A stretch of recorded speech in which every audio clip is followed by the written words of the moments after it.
பாஸ்கா வாரம் 4ஆம் வார செவ்வாய்க்கிழமை. முதல் வாசகம் திருத்தூதர் பணிகள் நூலிலிருந்து வாசகம்.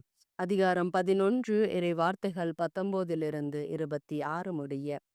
அந்நாட்களில் ஸ்தோவானை முன்னிட்டு உண்டான துன்புறுத்துதலால் மக்கள் பெனிசியா, சைப்பிரசு, அந்தியோக்கியா வரை சிதறிப் போயினர். அவர்கள் யூதருக்கும் மட்டுமே இறைவார்த்தையை அறிவித்தார்கள், வேறு எவருக்கும் அறிவிக்கவில்லை. அவர்களுள் சைப்ரசு, சீரேன் ஆகிய இடங்களைச் சேர்ந்த சிலர் இருந்தனர்.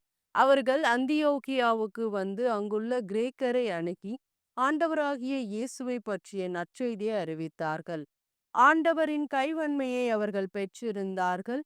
பெரும் தொகையான மக்கள் நம்பிக்கை கொண்டு ஆண்டவரிடம் திரும்பினர். இந்த செய்தி எருசலேம் திருச்சபையினரின் காதில் விழவே அவர்கள் பர்னபாவை அந்தியோக்கியா வரை சென்று வர அனுப்பி வைத்தார்கள்.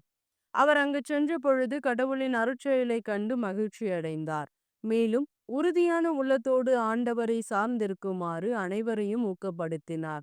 அவர் நல்லவர், தூய ஆவியால் ஆட்கொள்ளப்பட்டு நம்பிக்கை நிறைந்தவராய் பெரும் திரளான மக்களை ஆண்டவரிடம் சேர்த்தார். பின்பு சவுலை தேடி அவர் தர்சு நகர் சென்றார். அவரை கண்டு அந்தியோக்கியாவுக்கு அழைத்து வந்தார். அவர்கள் ஓராண்டு முழுவதும் அந்த சபையாரோடு கூடவே இருந்து பெரும் திரளான மக்களுக்கு கற்பித்து வந்தார்கள். அந்தியோக்கியாவில்தான் முதல் முறையாக சீடர்கள் கிறிஸ்துவர்கள் என்னும் பெயரை பெற்றார்கள். ஆண்டவரின் அருள்வாக்கு. இறைவா உமக்கு நன்றி. பதிலுரை பாடல். பல்லவி. பிற இனத்தாரை நீங்கள் அனைவரும் ஆண்டவரை போற்றுங்கள். நகரின் அடித்தளம் திருமலைகளின் மீது அமைந்துள்ளது. யாக்கோப்பின் உறைவிடங்கள் அனைத்தையும் விட ஆண்டவர் சீயோன் நகர வாயில்களை விரும்பினார். கடவுளின் நகரே, உன்னை பற்றி மேன்மையானவை பேசப்படுகின்றன. பல்லவி. பிற இனத்தாரே நீங்கள் அனைவரும் ஆண்டவரை போற்றுங்கள். எகிப்தையும் பாபிலோனாவையும் என்னை அறிந்தவர்களாக கொள்ளுவே.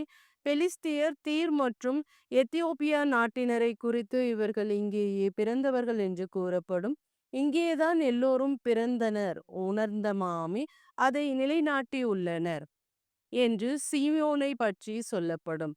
மக்களினங்களின் பெயர்களை பதிவு செய்யும் பொழுது இவர்கள் இங்கேதான் பிறந்தார் என ஆண்டவர் எழுதுவார்.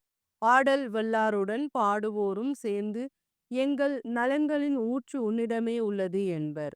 பல்லவி. பிற இனத்தாரே நீங்கள் அனைவரும் ஆண்டவரை போற்றுங்கள். நற்செய்தி வாசகம். யோவான் எழுதிய தூய நற்செய்தியிலிருந்து வாசகம்.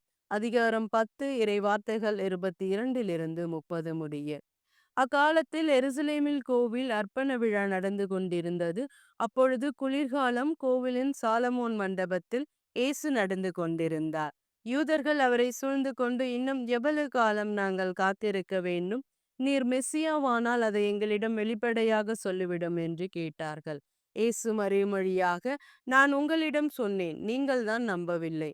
என் தந்தையின் பெயரால் நான் செய்யும் செயல்களே எனக்கு சான்றாக அமைகின்றன. ஆனால் நீங்கள் நம்பாமல் இருக்கின்றீர்கள், ஏனெனில் நீங்கள் என் மந்தையை சேர்ந்தவர்கள் அல்ல. என் ஆடுகள் எனது குரலுக்கு செவிசாய்க்கின்றன, எனக்கும் அவற்றை தெரியும், அவையும் என்னை பின்தொடர்கின்றன. நான் அவற்றிற்கு நிலைவாழ்வு அளிக்கிறேன், அவை என்றுமே அழியா. அவற்றை எனது கையிலிருந்து யாரும் பறித்து கொள்ள மாட்டார். அவற்றை எனக்கு அளித்த என் தந்தை அனைவரையும் விட பெரியவர். அவற்றை என் தந்தையின் கையிலிருந்து யாரும் பறித்து கொள்ள இயலாது. நானும் தந்தையும் ஒன்றாயிருக்கிறோம் என்றார். ஆண்டவரின் அருள்வாக்கு. கிறிஸ்துவே உமக்கு புகழ்.